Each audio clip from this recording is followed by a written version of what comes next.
अब देश में अवैध घुसपैठ के खिलाफ यूपी पुलिस ने बड़ी कार्रवाई की है। ऐसे गैंग का पर्दाफाश किया है जो बांग्लादेशी और रोहिंग्या घुसपैठियों के फेक आधार कार्ड बनाता था। यूपी पुलिस की एंटी टेररिज्म स्क्वाड ने इस फेक आधार गैंग के 8 मेंबर्स को यूपी के अलग अलग जिलों से अरेस्ट किया है। 3 आरोपी आजमगढ़ जिले से हैं, 2 मऊ से और एक आरोपी औरैया, गाजियाबाद और गोरखपुर से दबोचे गए हैं। यूपी पुलिस ने पूरे मामले का पर्दाफाश करते हुए खुलासे किए हैं। अब आरोपियों ने पहले जनसेवा केंद्र में काम किया, आधार कार्ड बनाने का प्रोसेस समझ लिया, आधार की वेबसाइट पर लॉगिन के लिए असली यूजर्स की डिटेल्स हासिल करके अपना अलग यूजर पासवर्ड बना लिया और फिर जालसाजी का सबसे बड़ा नेटवर्क खड़ा कर दिया। बांग्लादेशी और रोहिंग्या घुसपैठियों को आधार कार्ड फर्जी तरीके से इनको दिए गए। ADG law and order PC कर पूरे मामले का खुलासा कर चुके हैं। उन्होंने बताया कि आरोपियों ने लॉगिन करने के लिए फेशियल स्कैन, आई स्कैनर और थंब प्रिंट इलीगल तरीके से जुटा लिए थे और इनका काम सिर्फ एक ही था, जो घुसपैठी आ रहे हैं उनको फर्जी आधार कार्ड बना के दो जिसके बाद वो इस देश में रह सकें। तो 8 ऐसे मेंबर पकड़े गए हैं और इनका नेटवर्क सिर्फ यूपी में नहीं है, उत्तर प्रदेश के अलावा भी है।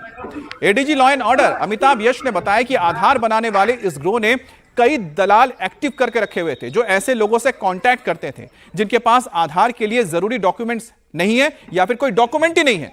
फिर यह गैंग ऐसे लोगों का आधार कार्ड बनाता था, बदले में 2000 से लेकर 40,000 रुपए तक मोटी रकम भी लेते थे।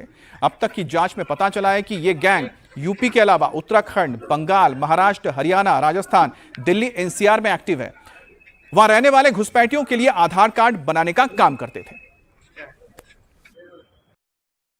गिरोह द्वारा के व्यक्तियों द्वारा पंजीकृत जन सेवा केंद्र तथा आधार केंद्रों में कार्य करके पूरे प्रक्रिया की जानकारी प्राप्त की गई।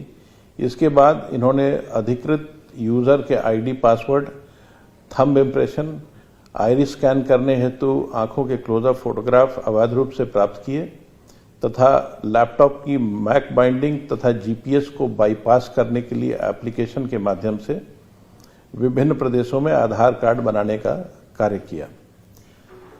गिरोह के दलालों द्वारा ऐसे लोगों से संपर्क किया गया जिनके पास कोई भारतीय दस्तावेज नहीं थे तथा इनके लिए फर्जी दस्तावेज जैसे जन्म प्रमाण पत्र, निवास प्रमाण पत्र, शपथ पत्र इत्यादि तैयार किए गए।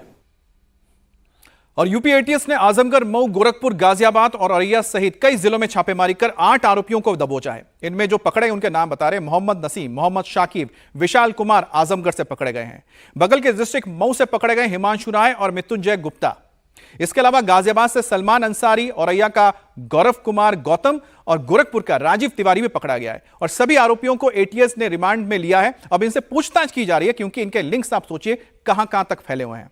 अब तक की जांच में पता चला है कि फेक आधार बनाने वाले ये गैंग के लोग फर्जी बर्थ सर्टिफिकेट, डोमिसाइल सर्टिफिकेट और यहां तक कि एफिडेविट भी बनाते थे। गैंग के मेंबर के पास से सरकारी अधिकारियों के स्टैंप तक बरामद हुए हैं। इसके अलावा फेशियल स्कैन करने वाली मशीन और दूसरे इलेक्ट्रॉनिक इक्विपमेंट्स भी पुलिस ने रिकवर कर लिए हैं।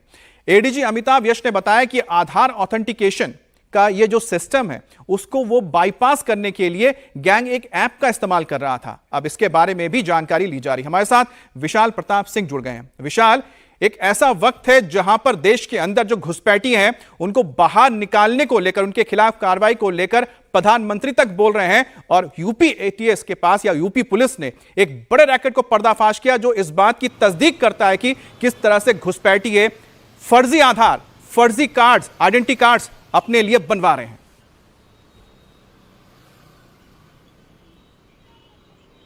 अमित, सबसे ज्यादा इस पूरे मामले में जो हैरानी की बात है वो यही है कि महज चंद हजार रुपयों को लिए ये पूरा जो गिरोह है वो बाकायदा नेशनल सिक्योरिटी के साथ किस तरीके का खिलवाड़ कर रहा था, क्योंकि जो गिरोह है वो उन लोगों को आधार कार्ड प्रोवाइड कर रहा था, आधार कार्ड में पूरी तरीके से अपडेट्स प्रोवाइड कर रहा था जो दरअसल इसके लिए एलिजिबल नहीं होते हैं, इसके लिए पात्र नहीं होते हैं। और इसमें गिरोह उन लोगों की मदद कर रहा था जो दरअसल अवैध रूप से देश में रह रहे हैं, बांग्लादेशी, रोहिंग्या हैं, नेपाली सिटीजन हैं और वो ऐसे लोग हैं जिनके पास किसी भी तरीके के कोई डॉक्यूमेंट नहीं है, लेकिन बाकायदा गिरोह ऐप के माध्यम से यानी टेक्निकली कितना साउंड था गिरोह, इसका अंदाजा इस बात से लगाइए कि उनके पास फेस रिकग्निशन था, आइस को लेकर के जो फोटो खींची जाती है उसका रिकग्निशन था, कई सारे ऐप्स को उन्होंने इंस्टॉल कर रखा था। और ग्राहक जनसेवा केंद्र पर आमतौर पर देखा जाता है कि इस तरीके का काम होता है, वहां पर इन्होंने नौकरी की, वहां से सारे टेक्निकल एस्पेक्ट को समझे, वहां से यूजर नेम और पासवर्ड को चुराया और उसके बाद गिरोह बाहर बैठ करके इस तरीके का गोरख धंधा चला रहा था। लेकिन ADG law and order Amitabh Yash का कहना है